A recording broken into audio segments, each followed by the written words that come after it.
Doctor, ಇನ್ನು ಈ addiction ಆಗುವಂತಹ ಟೆಂಡೆನ್ಸಿ ಯಾವ ಏಜ್ ಗ್ರೂಪಲ್ಲಿ ನೀವು ಹೆಚ್ಚಾಗಿ ನೋಡ್ತೀರಾ? ಈಗ ಸಾಮಾನ್ಯವಾಗಿ ಫಿಸಿಕಲಿ ಏನೋ ತೊಂದರೆ ಆಗಿದ್ರೆ ವಯೋಸಹಜವಾಗಿ ತುಂಬ ದೊಡ್ಡವ್ರಿಗೆ ಯಾವುದಾದ್ರೂ ರೋಗದಿಂದ ಮುಕ್ತರಾಗೋದು ಬಹಳ ಕಷ್ಟ. ಯಂಗ್ ಏಜಲ್ಲಿ ಅದು ಬಂದರೆ ಬೇಗ ಟ್ಯಾಕಲ್ ಮಾಡ್ತಾರೆ. ಈ ಕೇಸಲ್ಲಿ ಅದು ಅಪೋಸಿಟಾ ಅಂತ. ಸೊ ವಯಸ್ಸಿಂದ ವಯಸ್ಸಿಗೆ ಡಿ ಅಡಿಕ್ಷನ್ ಎಷ್ಟು ಚಾಲೆಂಜಿಂಗ್ ಆಗುತ್ತೆ ಅಂತ? ಸೊ ಈ ಜನರಲಿ ಆಲ್ಕೋಹಾಲ್ ಸಂಬಂಧಪಟ್ಟಂತೆ ಯೂಸು ಯಾವಾಗ ಶುರು ಆಗ್ತದೆ ಅಂತಂದರೆ, ನಾವು ನೋಡ್ದಂಗೆ ಟೀನೇಜ್ ಇಯರ್ಸ್ನಲ್ಲಿ ಸಬ್ಸ್ಟೆನ್ಸ್ಗೆ ಎಕ್ಸ್ಪೋಜರ್ಗಳು ಶುರು ಆಗ್ತಾ ಹೋಗ್ತವೆ.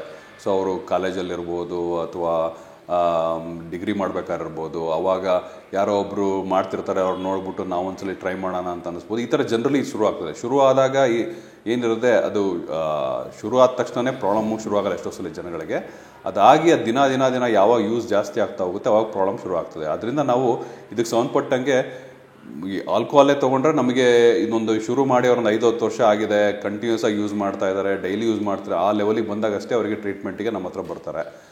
ಬಟ್ ಕೆಲವರಿಗೆ ಏನು ಅನ್ಫಾರ್ಚುನೇಟ್ಲಿ ಏನಾಗುತ್ತೆ, 1 ಯೂಸು 2 ಯೂಸ್ ಆಫ್ ಗಾಂಜಾ ಏನಿದೆ, ವೀಡ್ ಏನಿದೆ, ಅದು ತೊಗೊಂಡಾಗಲೇ ಅವ್ರಿಗೆ ಏನಾದರೂ ಮಾನಸಿಕವಾಗಿ ತೊಂದರೆ ಆದರೆ ಅವಾಗ ಅವ್ರನ್ನ ಕರ್ಕೊಂಬಂದು ನಮಗೆ ತೋರಿಸ್ತಾರೆ.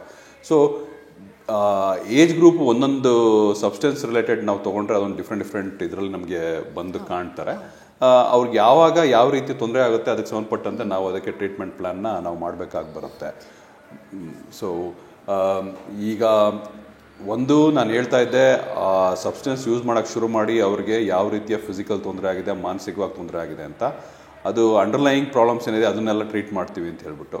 ಇನ್ನೊಂದು ನಾನು ಹೇಳೋದೇನು ಆವಾಗಲೇ ಸ್ವಲ್ಪ ಮರೆತೆ ಅಂತಂದರೆ, ಈ ದಿನ ದಿನ ಯೂಸ್ ಮಾಡ್ತಾ ಇರೋದ್ರಿಂದ ಮಾನಸಿಕವಾಗಿ ಯಾವ ರೀತಿಯ ತೊಂದರೆಗಳು ಡ್ಯಾಮೇಜ್ ಮಾಡುತ್ತಲ್ಲ ಆ ಸಬ್ಸ್ಟೆನ್ಸು, ಆಲ್ಕೋಹಾಲ್ ಇರ್ಬೋದು, ಗಾಂಜಾ ಇರ್ಬೋದು, ಅದು ತೊಗೋತಾ ಇರೋದ್ರಿಂದ ಬ್ರೈನ್ಗೆ ಯಾವ ರೀತಿ ಡ್ಯಾಮೇಜ್ ಮಾಡುತ್ತೆ, ಅದರಿಂದ ಉಂಟಾಗುವಂಥ ಮಾನಸಿಕ ತೊಂದರೆಗಳೇನಿದೆ ಅದನ್ನು ಸಹ ನಾವು ಅಡ್ರೆಸ್ ಮಾಡ್ತಾ ಹೋಗಬೇಕಾಗುತ್ತೆ. ಉದಾಹರಣೆಗೆ ಯಾರಾದರೂ ಈಗ ಸುಮಾರು ದಿವಸಗಳಿಂದ ದಿನ ತೊಗೋತಾ ಇದ್ದಾರೆ ಆಲ್ಕೋಹಾಲ್ ಅಂತಂದರೆ ಅದು ಬ್ರೈನ್ ಡ್ಯಾಮೇಜ್ ಮಾಡ್ತಾ ಹೋಗುತ್ತೆ. ಆ ಬ್ರೈನ್ ಡ್ಯಾಮೇಜ್ ಅಂತ ಯಾವ ರೀತಿ ಆಗ್ಬೋದು, ಅದು ಕಾಗ್ನಿಟಿವ್ ಫಂಕ್ಷನ್ಸ್ ಅಂತ ಹೇಳ್ತೀವಿ. ಕಾಗ್ನಿಟಿವ್ ಫಂಕ್ಷನ್ಸ್ ಅಂತಂದರೆ ಅವ್ರು ಯೋಚನೆ ಮಾಡೋ ರೀತಿ, ಅವರ ಮೆಮೊರಿ, ಅವರು ಸಮಾಜಕ್ಕೆ ಯಾವ ರೀತಿ ನಡ್ಕೋಬೇಕು ಅನ್ನೋ ಒಂದು ಅವರ ಶಕ್ತಿ, ಇದೆಲ್ಲ ಏನಿದೆ ಅದು ಸಹ ನಿಧಾನಕ್ಕೆ ಕಡಿಮೆ ಆಗ್ತಾ ಹೋಗುತ್ತೆ.